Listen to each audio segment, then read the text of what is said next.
నమస్తే అండి. నేను మీ ముచ్చిక రంజిత్ కుమార్ ద్వారా ఈరోజు ఈ వీడియో తీసే ముందు చిన్న ఒక ఉదాహరణ చెప్తానండి. మనం 10 మందికి ఉపయోగపడే మన ప్రాంతానికైనా సరే ఏరియా మన ప్రాంత అభివృద్ధి కోసం 10 మందికి ఉపయోగపడే పని ఎవరు చేసినా సరే దానికి ప్రత్యక్షంగా అయినా పరోక్షంగా అయినా సపోర్ట్ చేద్దాం. అటు ప్రజాప్రతినిధులైనా అధికారులైనా సరే ముఖ్యంగా పబ్లిక్ చేయాలని చెప్పి ఈ వీడియో చేస్తానండి. ఈ వీడియోలో చిన్న ఉదాహరణ ఒకటి చెప్తానండి. మేము పోలవరం, ఏలూరు జిల్లా పోలవరం అనేది ఒకప్పుడు బయట ప్రపంచానికి తెలియదండి. ఒక పోలవరం మేజర్ పంచాయతీ కానీ పోలవరం ఒకటి. ఈరోజు అక్కడ ప్రాజెక్ట్ పనులు జరుగుతున్నాయి కాబట్టి, జాతీయ ప్రాజెక్టు కాబట్టి దేశం మొత్తం దాని పేరు మారుమవుతుందండి. అక్కడ పోలవరం బస్ స్టాండ్ పక్కన మరుగుదొడ్లు బాత్రూమ్స్ నిర్మిస్తామని చెప్పి మన ఎంపీడీఓ గారికి అప్పుడు దరఖాస్తు పెట్టామండి మేము. ఎందుకంటే అక్కడ నిత్యం అనేక మంది తిరుగుతూ ఉంటారండి. అలాగే ప్రయాణికులు బస్సులతో వెళ్ళి వచ్చేవాళ్ళు ప్రయాణికులు సౌకర్యార్థం ముఖ్యంగా మహిళలు, చిన్నపిల్లలు. ఇప్పుడు పురుషులు అనుకోండి అలా బహిర్భూమికి పక్కకి వెళ్ళి బహిర్భూమి వచ్చేస్తారు. కానీ మహిళలు, స్త్రీలు మన చిన్నపిల్లలకి చాలా ఇబ్బంది పడతారండి. ప్రయాణికులైనా ముఖ్యంగా ట్రైబల్స్ అనే కాదండి, గిరిజనేతలు కూడా ఉంటారు. గిరిజనేతలు ఇప్పుడు అవసరం అనేది ఎవరైనా ఒకటే కదా, గిరిజనులే కాదు కదా, గిరిజనేతలు కూడా ఉంటారు. వారాంతపు సంతకి కొండల్లో ఎక్కువ గిరిజనులు మన ట్రైబ్స్ ఆదివాసీలు కొండలో ఉంటారండి. ఏజెన్సీలో వాళ్ళు వారానికి ఒకసారి సరుకులు తీసుకెళ్తారు. ప్రతిరోజు రాదు, కొండల నుంచి అక్కడక్కడ నుంచి కొండల నుంచి దిగి వచ్చి తీసుకెళ్తారు. కూరగాయలైనా, కిరాణా అయినా, నిత్యావసర వస్తువులు ఏదైనా తీసుకెళ్తారు. ఆ వారానికి సరిపడా వాళ్ళు నిత్యం రద్దీగా ఉంటుందండి. వాళ్ళకి సౌకర్యం, వాళ్ళ ఇబ్బందుల దృష్ట్యా అక్కడ ఒక మరుగుదొడ్డి నిర్మిద్దామని చెప్పి నేను అధికారులకు చాలాసార్లు చెప్పామండి. దరఖాస్తు పెట్టాం. ఇప్పుడు 2014 20వ తారీఖు డిసెంబర్ 2014 తారీఖు లేదండి. 10వ నెలలు పెట్టిన తర్వాత అప్పుడు ఎంపీడీఓ గారు ఇస్తామన్నారు పర్మిషన్, కానీ ఏం మాట్లాడతలేదండి. పోలవరం పంచాయతీ సెక్రటరీ గారికి రైట్ ఇన్ఫర్మేషన్ యాక్ట్ ద్వారా అడిగామండి.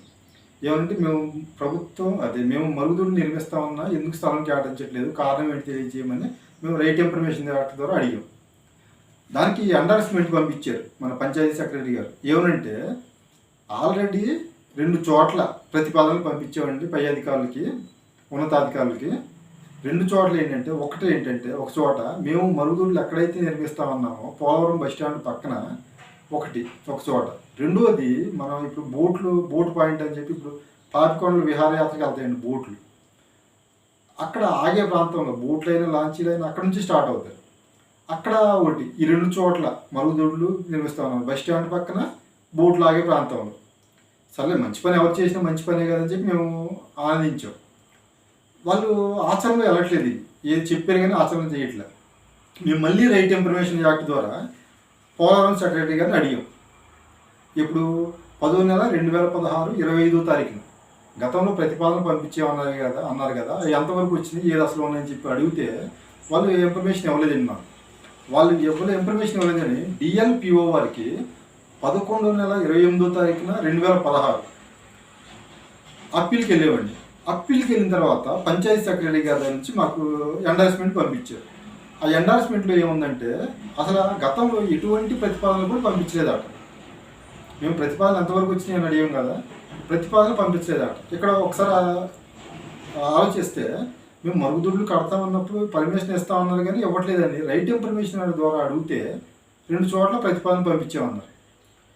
ఆ పనులు ఎందుకు సాగట్లేదు ఏంటని మళ్ళీ అడిగితే కారణం ఏంటని అడిగితే అసలు ప్రతిపాదనని పంపించలేదు అన్నారు. విచిత్రంగా మనం ఆనందించే విషయం ఏంటంటే, ఇప్పుడు ప్రస్తుతానికి అదే బస్టాండ్ ఆవరణలో ప్రక్కన మన స్థానిక ఎమ్మెల్యే చిట్టి బాలరాజు గారు మరుగుదొడ్లు కడతా అని చెప్పి ప్రభువులు పెట్టారు. ఎమ్మెల్యే గారి నిధులతో అది పనులు సాగుతున్నాయి. అది హర్షించదగ్గ విషయం. ఇప్పుడు ఎవరు కట్టినా కానీ, ఎమ్మెల్యే గారైనా ఇంకోళ్ళైనా ఎవరు కట్టినా, ప్రజలకు 10 మందికి ఉపయోగపడే పని ఎవరు చేసినా మనం అభినందించాలి. ఇప్పుడు ఈ వీడియో చూసే ప్రతి ఒక్కరికి చిన్న సందేహం వస్తుంది. ఏంటంటే, ఇప్పుడు పర్మిషన్ అడిగారు కదా గతంలో, అక్కడ పర్మిషన్ ఇస్తే మీరు కట్టండి, ఇది కడతారా అని చెప్పి అడుగుతారు.